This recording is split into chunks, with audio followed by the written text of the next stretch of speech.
Olá galera, esse é o canal de Boas com o Ita, eu me chamo Isaías Costa e nesse vídeo eu vou resolver, gente, uma questão simplesmente sensacional. Eu acredito que até esse momento, gente, foi a questão mais bonita que eu já trouxe para cá dentro da matéria de ótica. Eu já trouxe várias questões muito boas, mas nenhuma comparada com essa aqui, gente. Foi a questão mais interessante, assim, e bonita que eu já resolvi até esse momento aqui no canal. Tenho certeza que vocês vão curtir bastante a resolução dessa questão. Eu convido vocês a ficar até o final do vídeo que vocês vão aprender bastante com esse vídeo de hoje. É uma questão que mistura, gente, duas partes da ótica.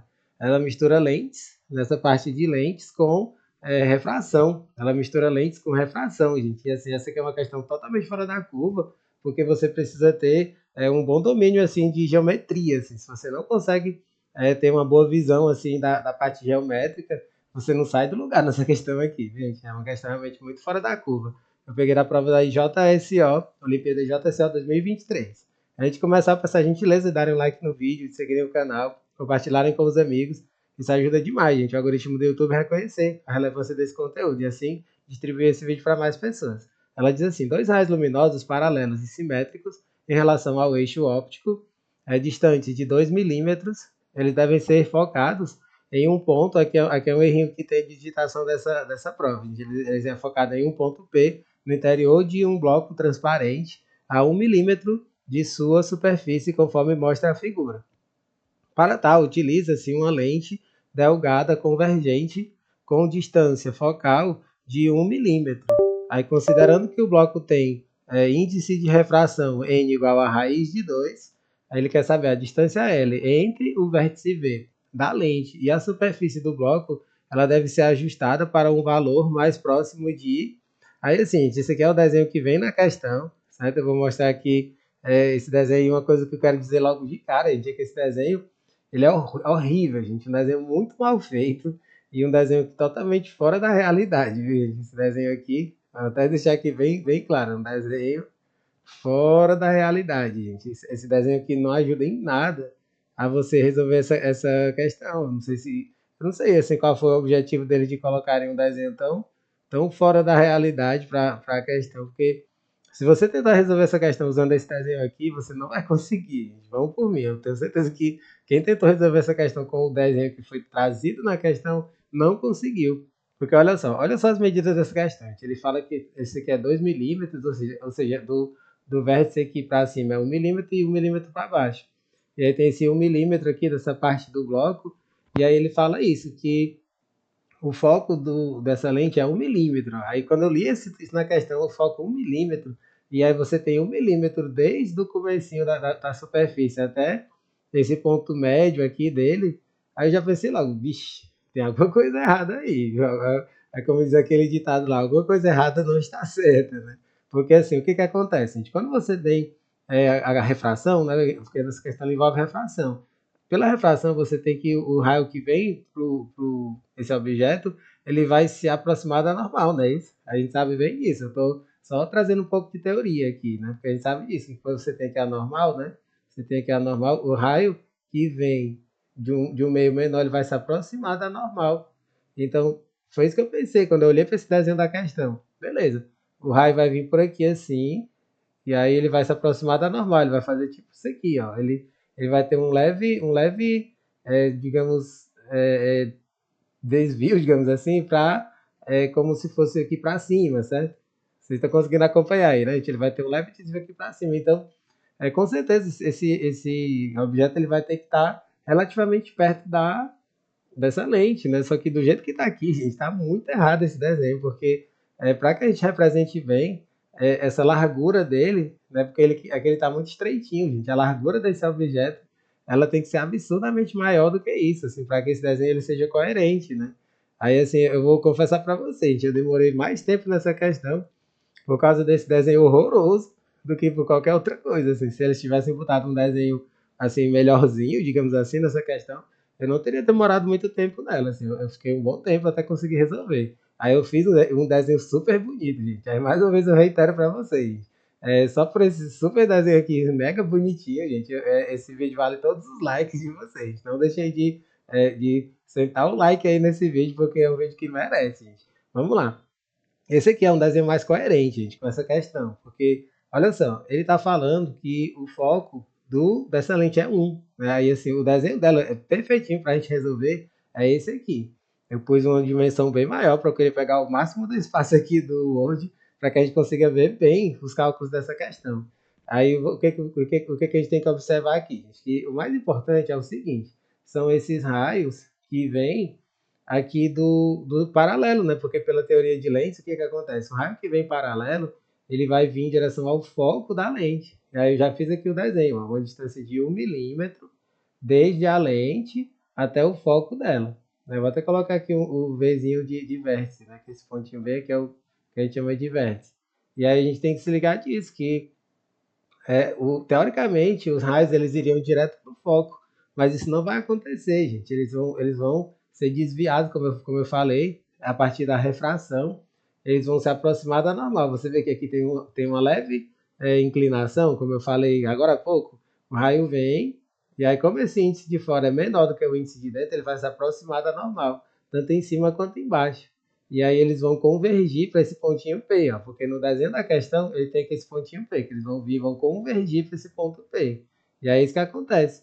Aí o desenho vai ser esse aqui, gente. Aí a gente nem vai perder tanto tempo assim nessa questão, porque eu já fiz esse desenho previamente, gente. Esses desenhos demoram para fazer. Se eu fosse fazer isso aqui ao longo do vídeo, esse vídeo ia ficar super sacal e ninguém ia ficar até o final, com certeza disso, que a galera ia pedir para sair, digamos assim. Por isso que eu já fiz previamente o desenho.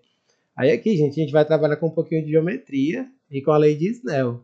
E assim, o que eu acho que é mais interessante dessa questão é isso, gente, porque a gente faz as duas coisas ao mesmo tempo, a lei de Snell e a semelhança de triângulos que a gente consegue enxergar nessa questão. Ela tem uma semelhança de triângulos bastante interessante para a gente.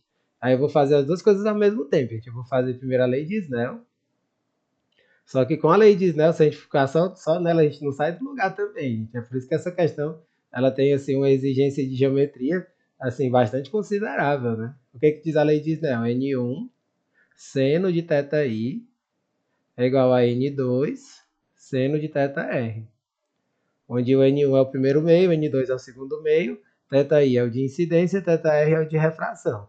Eu sempre gosto de escrever dessa maneira, gente, e fazer os ajustes, né? Quem já viu outros vídeos anteriores meus aqui do canal, toda vida eu resolvo as questões assim, porque não tem perigo de você errar quando você faz dessa maneira.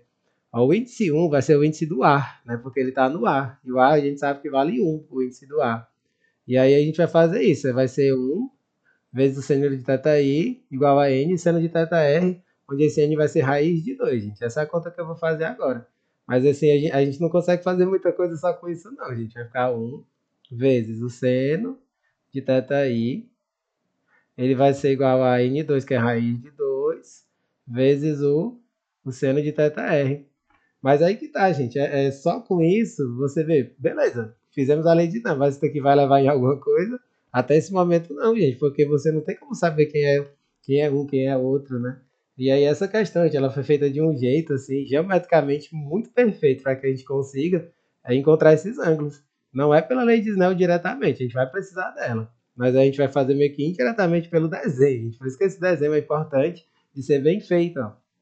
Existe aqui uma semelhança de triângulos muito boa, gente, tá? A gente perceber e fazer um cálculo que vai ser fundamental, que é esse triângulozinho bem aqui, como se fosse um raio que vai direto para o foco, e aí com esse triângulozinho que se forma bem aqui, ó, entre o raio que está chegando nesse bloco, tanto por cima quanto por baixo, ele vai formar uma base de um triângulo, e aqui você vai ter uma alturazinha, ó. E aí você tem isso, ó, na questão ele diz que você tem um L, né? Você tem essa distância L que eu já pus aqui, desde a lente até o objeto, e aí você vê que do vértice da lente para o foco é 1, então o que acontece? Esse pedacinho vai ser 1 menos L. É só a diferença de segmentos. 1 até o foco, menos L da distância. E aí a gente vai fazer uma semelhança de triângulo, gente. De 2, ele vai estar para essa altura desse triângulo que é 1, assim como o x está para 1 menos L. Bacana isso, né, gente? Então, a gente vai unir os dois cálculos. Já já a gente vai voltar aqui para a lei de Snell. Você vê que essa questão ela se resolve de um jeito bastante diferente do convencional, né, gente? A semelhança de triângulos. Aí a gente vai fazer essa semelhança que eu acabei de dizer, gente. A gente vai fazer que o 2 está para 1, assim como o x, aquele que eu chamei de x, vai estar para 1 menos L. E aí a gente vai fazer isso, aqui a gente vai poder fazer o produto cruzado, né? Aqui a gente vai ficar com x é igual a 2 que multiplica 1 menos L. E aí eu já vou deixar a gente da melhor maneira possível, que é o x sobre 2 é a mesma coisa que 1 menos L. Aí isso aqui é o mais interessante, essa questão. Eu vou deixar até o final desse jeito, gente. Esse x sobre 2 igual a 1 menos L, ele é fundamental para a gente. Aí olha só, gente, aqui é a interpretação. Ó. Quando a gente pega essa parte aqui do eixo, ele não divide na metade, né? Então se ele divide na metade, olha só o que a gente vai ter. Aqui vai ser x sobre 2 e aqui a gente vai ter x sobre 2, não é isso? Mas olha o que a gente encontrou. A gente encontrou, gente, que x sobre 2 era 1 menos L. E aqui a gente também não tem 1 menos L. Eu sei que esse desenho está meio fora de escala, gente, mas ó, se esse x sobre 2 é a mesma coisa que 1 menos L, você vai concordar comigo que aqui a gente vai ter um triângulo retângulo isósceles, porque aqui a gente tem 90 graus. Ó. Se aqui a gente tem 90 graus, aqui a gente vai ter um triângulo retângulo isósceles, já que o x sobre 2 é 1 menos L. Então aqui não leva em conta essa questão do desenho fora de escala, gente. Muitas vezes as questões, por mais que a gente se esforce, o desenho ele fica fora de escala, gente. Essa questão é muito difícil você fazer um desenho fora de escala. Aí a gente vai ter isso, né? Que o triângulo, que ele é retângulo isósceles, ele vai ter ângulos de 45 graus. Né? E aqui a gente vê que é um ângulo de 90 graus que não tem nenhuma aparência de ângulo de 90 graus aqui, né? Mas assim, não é para levar isso em consideração, gente. O mais importante são os valores numéricos. Aí nesse pontinho bem aqui, gente, é uma parte que eu acho genial dessa questão. Aqui a gente tem 45 graus, só que se a gente der uma escurecida aqui, a gente vai perceber, ó, que aqui a gente vai ter ângulos OPV. Você consegue perceber que a gente tem ângulos OPV aqui? Aqui a gente vai ter 45 graus. E aqui sendo 45 graus, aqui sendo anormal, o θi só pode ser quanto? A gente acabou de encontrar o θi pela própria figura, gente. A partir da semelhança de triângulos. O θi vai ser 45 graus. E esse ângulo a gente sabe quem é o seno dele. Aí daí a gente pode voltar para a lei de Snell. Você vê que essa questão é maluca, né, gente? Mas é assim que a gente resolve. A proposta dessa questão é exatamente essa. Vai ser seno de 45 graus, raiz de 2, seno de θr. Só que quem é o seno de 45? O seno de 45, ele vale raiz de 2 sobre 2. Aí se ele vale raiz de 2 sobre 2, a gente vai poder cortar com aquele raiz de 2, a gente vai encontrar um seno de um ângulo bastante conhecido. A gente corta, corta, vai ficar o seno de θr igual a 1 meio, que é igual ao seno de 30. E aí se a gente tem os mesmos argumentos, a gente tem que o ângulo vale 30, né? A gente já encontrou o ângulo do θr. O θr ele vale 30 graus. Ó, boa parte da questão já foi, gente. A partir dessas continhas, né? Boa parte da questão já está resolvida. E aí isso daqui vai ser fundamental para a gente. Ó. Esse x sobre 2 igual a menos L. Aí agora o que a gente vai fazer, gente? A gente vai voltar aqui para essa figura. Ó. E aí a gente mata essa questão agora com mais uma pequena parte. Ó. A gente já sabe que esse θr vale 30 graus, não foi? A gente acabou de calcular isso pela lei de Snell. Ele vale 30 graus. E aí, se a gente observar, gente, um triângulo retângulo que aparece aqui, você concorda comigo que aqui tem x sobre 2, e aqui, se isso aqui é uma paralela, você forma uma espécie de retângulo, né? Então, essa projeçãozinha que eu fiz aqui, pontilhada, ela também vai valer x sobre 2, percebe?